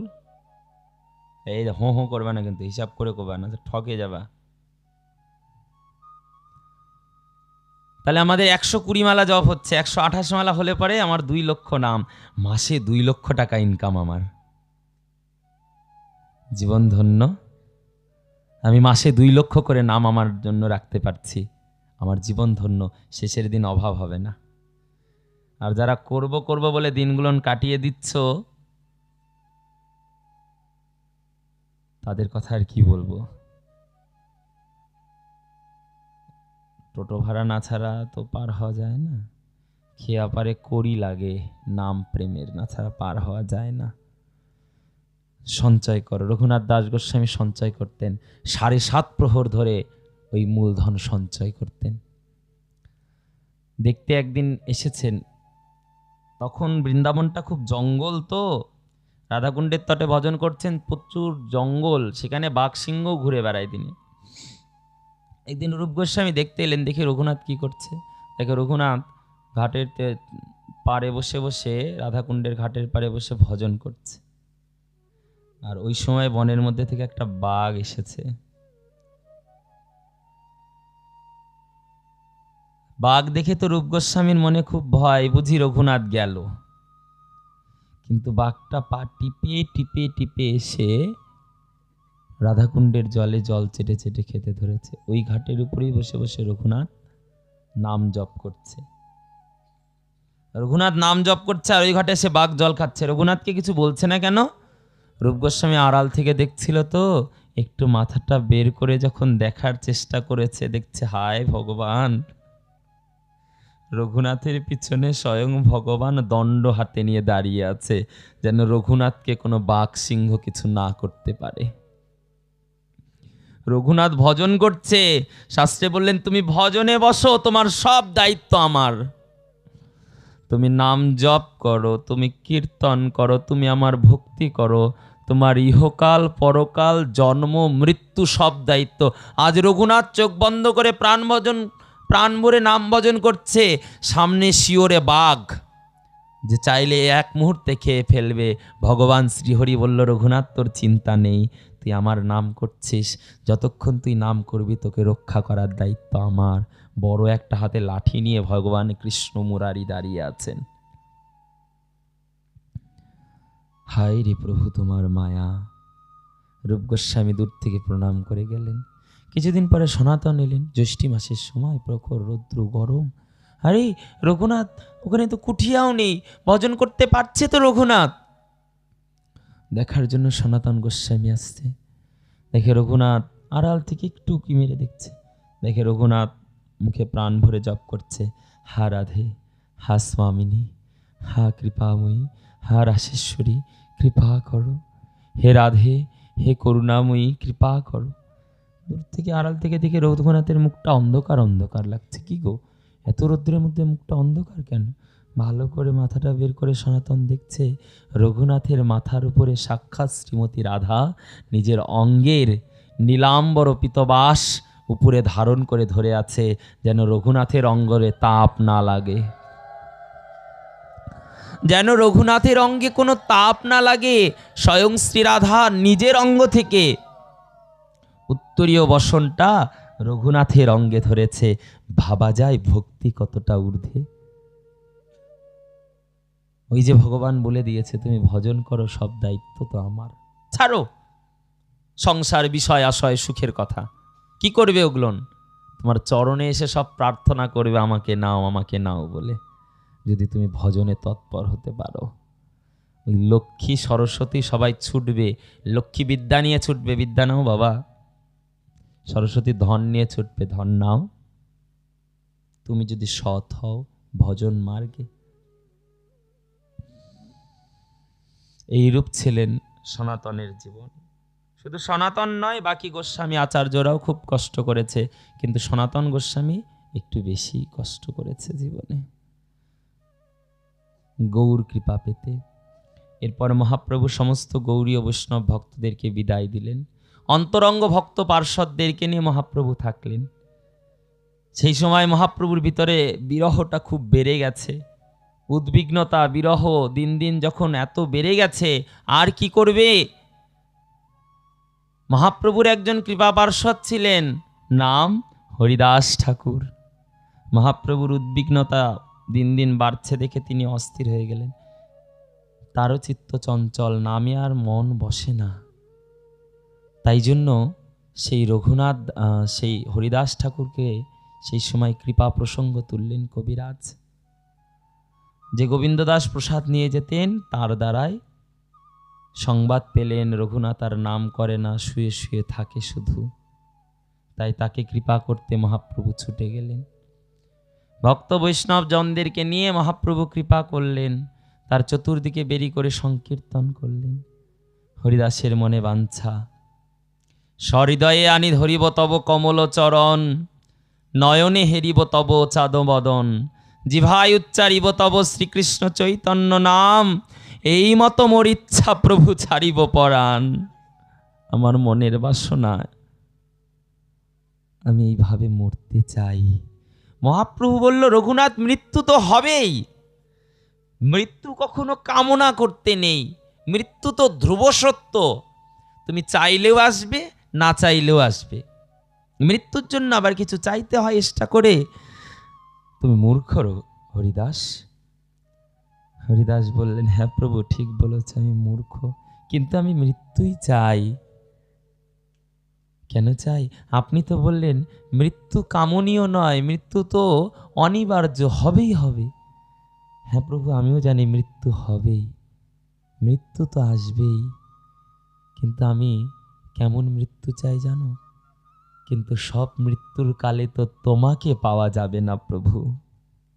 তাই আমি চাই এমন মৃত্যু হোক যে কালে আমার বদনে বদন ভরে কৃষ্ণ নাম থাকবে। আমি চাই এমন মৃত্যু হোক যেই কালে আমি জ্ঞানত দশায় প্রাণ ভরে গোরারূপ দেখতে দেখতে মরতে পারি। আমি চাই এমন মৃত্যু হোক যেই মৃত্যু পালে আমি গোবিন্দের চরণকে আমার বক্ষ মধ্যে ধারণ করতে পারি। আমি এই মৃত্যু চাই। মৃত্যু তো পাওয়া যাবে, কিন্তু মৃত্যুর সময় তোমাকে পাওয়া যাবে না প্রভু। তাই আমি চাই আমি যেন তোমার আগে যেতে পারি। ভক্তবৎসল ভগবান তুমি মুই ভক্তাভাস, অবশ্য পুরিবে বাঞ্ছাই অভিলাষ। আমি তো ভক্ত হতে পারিনি, ভক্তের আভাস। তাই তোমার কাছে একটা প্রার্থনা করে রাখি প্রভু, একটু করুণা কৃপা করো আমাকে। প্রভু দয়ানিধি, তুমি আমাকে কৃপা করে নিজজন করে শেষের দিনে একটু চরণ দিও, দর্শন দিও, এইটুকু ক্ষমতা দিও যে বদন দিয়ে এত কথা বলি, অন্তিমে যেন তোমার নাম নিতে পারি, বা ক্রুদ্ধ হয়ে যেন মরে যায় না ভগবান। জিভায় উচ্চারিব তব শ্রীকৃষ্ণ চৈতন্য নাম, এই মতো মোর ইচ্ছা প্রভু ছাড়িব পরাণ। আমার এই ইচ্ছা, আমি এইভাবে যেন প্রাণ ত্যাগ করতে পারি। প্রভু বললেন, হরিদাস তুমি কেন এইভাবে চাইছো? আচ্ছা আচ্ছা বেশ। প্রভু কাহে হরিদাস, যে তুমি মাঙিবে কৃষ্ণ কৃপাময়, তাহা অবশ্য বলি, কৃষ্ণ তা অবশ্য দেবে। হরিদাস ঠাকুরের কথা শুনে মহাপ্রভু এই কথা বলায় হরিদাস বললেন, না প্রভু, আমি জানি আমার কৃষ্ণ তুমি, তাই আমার প্রার্থনা, গৌরাঙ্গ তুমি মোরে দয়া না ছাড়ি হো। হরিদাস ঠাকুর মহাপ্রভুর চরণে প্রার্থনা করলেন, প্রভু হে গৌর সুন্দর, তুমি আমাকে দয়া ছেড়ো না, আপন করিয়া রাঙা চরণে রাখি হো। গৌরাঙ্গ তুমি মোরে দয়া না ছাড়ি হো। কেন হরিদাস, তুমি তো যেতে পারো, অনেক তো আছে যাওয়ার ব্যবস্থা, না প্রভু? তোমারও চরণ লাগি সব ত্যাগিন, তোমারও চরণ লাগি সব ত্যাগিন, শীতল চরণ জানি শরণ লইন, আমি শীতল চরণ জানি শরণ লইন। সব ছেড়েছি তোমারও চরণ লাগি সব ত্যাগিন, আর শীতল চরণ জানি শরণ লইন। সংসার বলেছিল নাম না করলে হারেস তোকে বাড়ি থেকে বের করে দেব, সব ছেড়ে দিয়েছি। বাবা মা বলেছিল তোকে আমি ত্যায্য পুত্র করব, তাও ছেড়ে দিয়েছি। কাজী বলেছিল নগর থেকে বের করে দেব, 22 বাজারে বেত্রাঘাত করব, তাও সহ্য করেছি। একটাই জানি তোমার চরণের থেকে শীতল চরণ আর জগতে কোনো নাই। আমি তোমার চরণ পাওয়ার আশায় সব ত্যাগ করে দিয়েছি। একুলে ওকুলে মই দিনু তিলাঞ্জলি,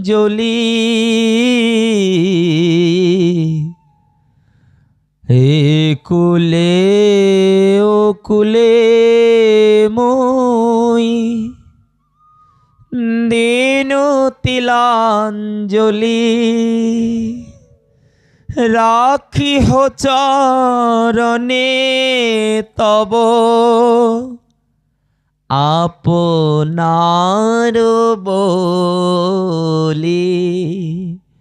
ও প্রভু রাখিহ চরণে তব আপনার বলি, গৌরাঙ্গ তুমি মোরে দয়া না ছাড়ি হো। গৌরচরণে প্রার্থনা করলেন, তোমার মতন প্রেমদাতা জগতে কে আছে? আরে একটু পাপে তো রামচন্দ্রও ছাড়েনি, কৃষ্ণও ছাড়েনি, কিন্তু তুমি জানি প্রভু, যত বড় আমি পাপী হোক তুমি গৌর সুন্দর। পাপ অপরাধকে মার্জন করে তুমি সমস্ত জীবকে আপন করে নাও, এই জেনে তো আমি সব ছেড়ে গৌর চরণে শরণাগত হয়েছি, আশায় আশায় কৃপা পাবো বলে। আশায় আশায় গৌর সুন্দর আমাকে কৃপা করবেন বলে। হরিদাসকে কৃপা করলেন, চরণ দান করলেন। হরিদাস নাম করতে করতে বিদায় নিলেন। মহাপ্রভু নিজ হাতে তার সৎকার করলেন, তার মহোৎসব করলেন। আর মহাপ্রভুর ভালো লাগে না, সময় অন্তিম পর্যায়ে। এখন মহাপ্রভু বেশি সময় নামে প্রেমে অঝর ধারায় বইতে থাকেন। ওই তো শুধু লীলা রসের মধ্যেই ডুবে থাকেন, লীলা স্মরণে। লীলা স্মরণ করতে করতে সেই দিন তো সাগরের জলেই গিয়ে ঝাঁপ দিয়েছে। সারাদিন ভক্ত বৈষ্ণবরা খুঁজে খুঁজে পায়নি প্রভুকে। শেষে একজন জেলে জালে ধরা পড়েছে গৌরহরিকে। সারাদিন জলে ডুবে থেকে মহাপ্রভুর অঙ্গগুলো এত নরম হয়েছে, হাত ধরে ওঠাতে গেলে যেন হাতটা খসে আসছে। ওহ, হেন প্রভুর দশা। মহাপ্রভুর অন্তরঙ্গ পার্ষদ রায় রামানন্দ আর স্বরূপ দামোদর মনে মনে ভাবলেন, হা প্রভু, তুমি এমন দশায় রয়েছ, জানি না আর কতদিন তুমি এই লীলা করবে, কিন্তু আমাদের একটা মনে সংশয়, আপনি চলে গেলে জগৎজীবের কি দশা হবে? জগৎজীব কি করে কৃষ্ণ পাবে? জগৎজীব কি করে তোমার কৃপা পাবে? তখন রায় রামানন্দ আর স্বরূপ দামোদরকে উপদেশ দিতে মহাপ্রভু জীবনের শেষ 8টি শ্লোক প্রকাশ করেন শিক্ষাষ্টকম। মহাপ্রভু বললেন, কৃষ্ণকে পাবে তো কারা? সংকীর্তন যজ্ঞে যে বা করে কৃষ্ণ আরাধন, সেই সে সুমেধা পায় শ্রীকৃষ্ণের চরণ। সংকীর্তন নাম যারা করে তারা অনায়াসে কৃষ্ণকে পাবে। কলিযুগের সারমন্ত্র হয় হরিনাম, ইহা ব্যতীত অন্য সাধন আর কিছু নাহি যা। অন্য কোনো সাধন অঙ্গ নেই, একমাত্র হরি সংকীর্তনই কলিজীবের একমাত্র সার বস্তু। মহাপ্রভু সেই সার ও প্রেম তত্ত্বকে আশ্রয় করলেন। করুণা করে প্রেম ঘন ভগবান কলিযুগের এই প্রেম পুরুষোত্তম মহিমাকে প্রকাশ করালেন। 8টি শ্লোক নামে কি হয়? চেত দর্পণ মার্জন ভব মহাদাবাগ্নি নির্বাপন। নামের দ্বারা চিত্তরূপী দর্পণ মার্জন হয় গো, যার দ্বারা তুমি তোমার প্রকৃত সত্তা চিনবে, দেখবে, বুঝবে। তাই নিরন্তর নাম করো। নাম না কারি বহুধা নামে ন কাল যুচ্যতে। খাইতে শুইতে নাম যথা তথা লয়, দেশকালের বিচার নাহি সর্বসিদ্ধি হয়। নামে সর্বশক্তি দিলেন করিয়া বিভাগ, কিন্তু মুদের দুর্দৈব নামে না হয় অনুরাগ। নামের মহিমা জগৎজীবের সম্মুখে প্রকাশ করলেন ভগবান। রায় রামানন্দ স্বরূপ দামোদর বললেন, আমরা তো এত নাম করি, কই কৃপা তো হচ্ছে না প্রভু। মহাপ্রভু বললে, তাহলে রায় শোনো, কি করিলে নাম লইলে প্রেম উপজয়, তাহার লক্ষণ শোনো স্বরূপ রামরয়। ত্রিনাদপি শুনেছেন তরুরেব সহিষ্ণু ন অমানিন মানদেন কীর্তনীয় সদাহরি। যারা মহাপ্রভুকে পেতে চাও, এই শ্লোকটাকে গলার মালা করে নাও। তৃণাপেক্ষা হুন হইয়া লহ কৃষ্ণ নাম, 2 প্রকারের সহিষ্ণু যেন বৃক্ষ সম। ওই বৃক্ষ যেমন কাটিলেও কিছু না বলায়, মরিয়া যায় তবু জল না মাঙয়। বৈষ্ণব তেমন হতে হবে, ভক্তদেরকেও তেমন হতে হবে। বৈষ্ণব উত্তম হইয়া হবে নিরাভিমান, জীবে সম্মান দিবে জানি কৃষ্ণ অধিষ্ঠান। বৈষ্ণব কখনো কোনো জীবের অন্তর্মনে আঘাত দেবে না, এটা হলো বৈষ্ণবের স্বভাব। আর যে কোনো জীবের, আমরা কিন্তু বলিনি ভক্ত, বৈষ্ণব, সাধু, শাস্ত্রে বলে যে কোনো জীব, জীব বলতে কাকে? মানুষ শুধু না, পশু পাখির চিত্তেও বৈষ্ণব কখনো আঘাত দেবে না, এটাই শর্ত। এইরূপ হবে তাদের স্বরূপ সত্তা। শাস্ত্র প্রকাশ করলেন, এই হেন হয় মোর স্বরূপ প্রকাশ। এই হেন স্বরূপই জগতে প্রকাশ করেছেন মহাপ্রভু। করুণা ঘন বিগ্রহ স্বয়ং শ্রী চৈতন্য করুণা করলেন। তাই বললেন, শোনো, তৃণাপেক্ষ হীন হয়ে নাম করতে হবে। ভজ্যত মাং গৃহৎপ্ররং কৃষ্ণ চৈতন্য নাম করতিবা। ভজন করো গোপনে। ভজন করতে হবে গোপনে।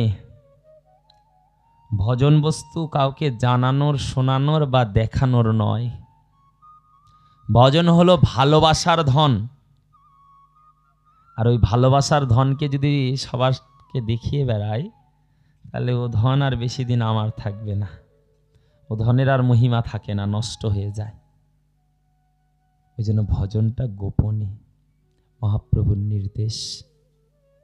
আর নামে ভজনে কোনো চাহিদা নয়।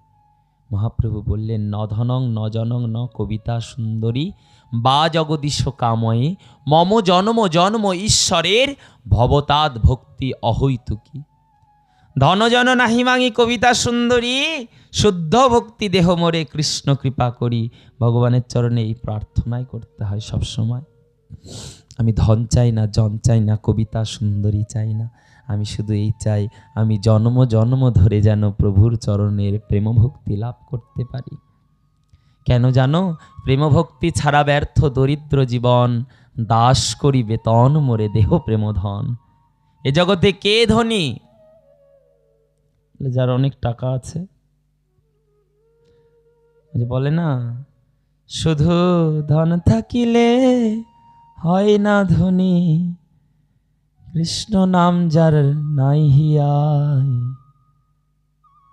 ধন থাকলে শুধু ধনী হয় না, যার চিত্তে কৃষ্ণ নাম নেই, প্রেম নেই, সে ধরি না, সে তো কাঙাল ভিখিরি। ধনী কে? যার হৃদয়ে হৃদয় ভরা কৃষ্ণ নাম প্রেম আছে। শাস্ত্র বলেন উত্তমের সঙ্গ করো। আমরা কি দেখি জগতে? ধনীর ব্যক্তির সঙ্গ সবাই চায়। তো ধনী কে? শাস্ত্রে বললেন সেই ধনী যার হৃদয় ভরা কৃষ্ণ প্রেম আছে। বাহ্যিক উপকরণের অভাব থাকতে পারে জীবনে, কিন্তু অন্তরে ভক্তির অভাব নেই, সেই জগতে বস্ত ধনী। মহাপ্রভু এহেন উপদেশ জীবনের শেষে দিলেন। শেষ জীবন মহাপ্রভু মহাভাব তরঙ্গে থাক। মহাপ্রভুর অন্তর্ধানটা এক বিশাল রহস্য, অনেক বড় রহস্য। কেউ বলে মহাপ্রভু সাগরের জলে লীন হয়ে গেছে, কেউ বলেন মহাপ্রভু না সাগরের জলে লীন হয়নি, কেউ বলেন পুরীর পাণ্ডারা তাকে পিটিয়ে মেরেছে, কেউ আবার বলেন না না, মহাপ্রভুকে মারবে কার ক্ষমতা, মহাপ্রভু তো স্বয়ং জগন্নাথে লীন হয়েছে। তাহলে আমরা কোনটা মানব?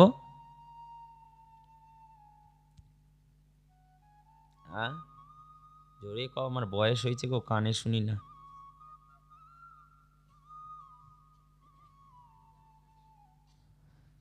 আমরা বাসুদেব ঘোষের পদে পেয়েছি জয় জয় জগন্নাথ সচির নন্দন, ত্রিভুবন করে যার চরণ বন্দন।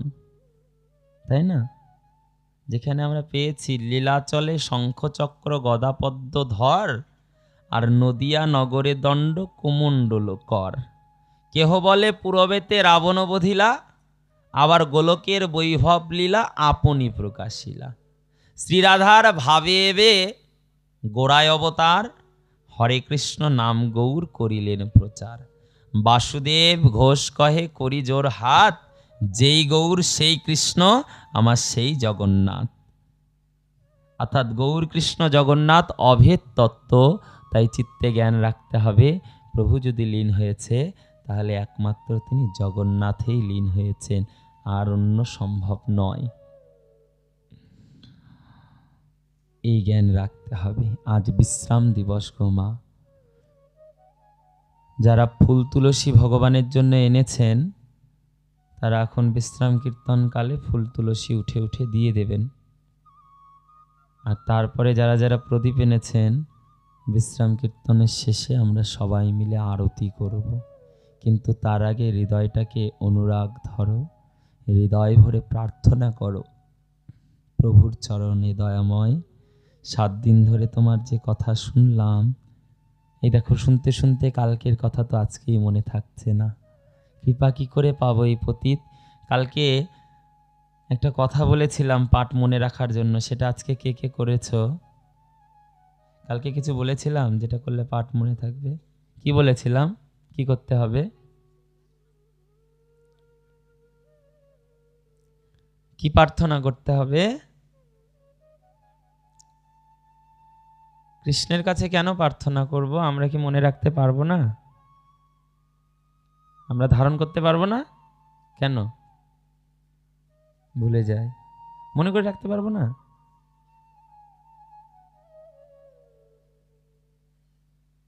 আমি বলেছিলাম গতকাল, ওই যে মা বলেছিল না আমাদের ভাণ্ড ছিদ্র, ফুটো ছিদ্র, যায় যায় সব বেরিয়ে যায়।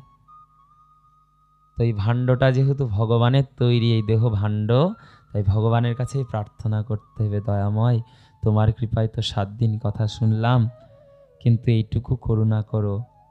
সব কথা তো হৃদয়ে রাখতে পারবো না, সেই কথাগুলো আমার হৃদয়ে রেখো তুমি, বারবার মনে করে দিও এই সংসারের মধ্যে, যার দ্বারা তোমার চরণে ভক্তি প্রেম আমার দিন দিন বাড়বে।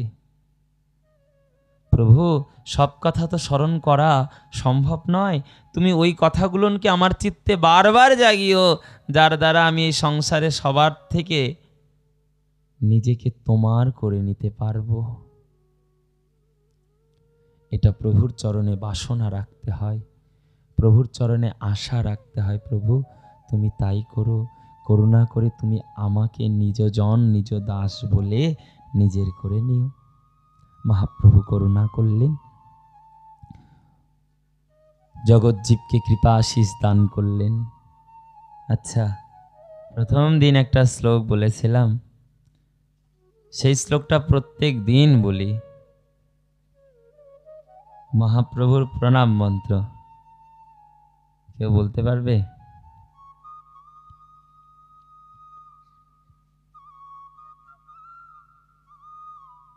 কি গো, হবে না তাই না? সময় নষ্ট করেও লাভ নেই।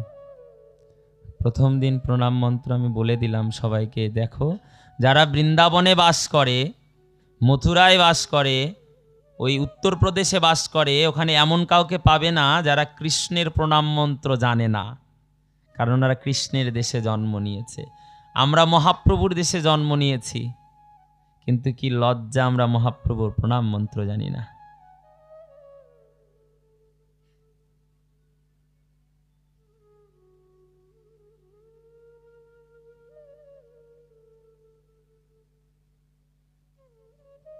প্রথম দিন আমরা বলেছিলাম, শেষ পর্যায়ে আমরা করজোরে মহাপ্রভুকে প্রণাম করে হৃদয় চিত্তে মনে মনে প্রভুকে হৃদয়ে আহ্বান করে বিশ্রাম দেব।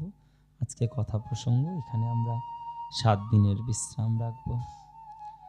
নমো মহাবদন্নায় কৃষ্ণ প্রেম প্রদায়তে কৃষ্ণায় কৃষ্ণ চৈতন্য দেবায় নাম্নি গৌরত্রিষে নমঃ। নমো মহাবদন্নায় কৃষ্ণ প্রেম প্রদায়তে কৃষ্ণায় কৃষ্ণ চৈতন্য দেবায় নাম্নে গৌরত্রিষে নমঃ। নমো মহাবদন্নায় কৃষ্ণ প্রেম প্রদায়তে কৃষ্ণায় কৃষ্ণ চৈতন্য দেবায় নাম্নে গৌরত্রিষে নমঃ। আমি সেই মহাদানী গৌর সুন্দরকে প্রণাম করি। কৃপা করে সংকীর্তন বিহারী আমার হৃদয়ে থেকে নিত্য নিত্য সংকীর্তন আনন্দ জুগিয়ে আমার হৃদয়ে যেন প্রেমভক্তি দান করেন গৌর সুন্দর। এই আশা প্রার্থনা রেখে আমরা 7 দিনের যজ্ঞ এখানেই বিশ্রাম রাখছি। জয় জয় শ্রী গুরু নিতাই গৌর সীতানাথ প্রেমানন্দে। একবার হরি হরি বল।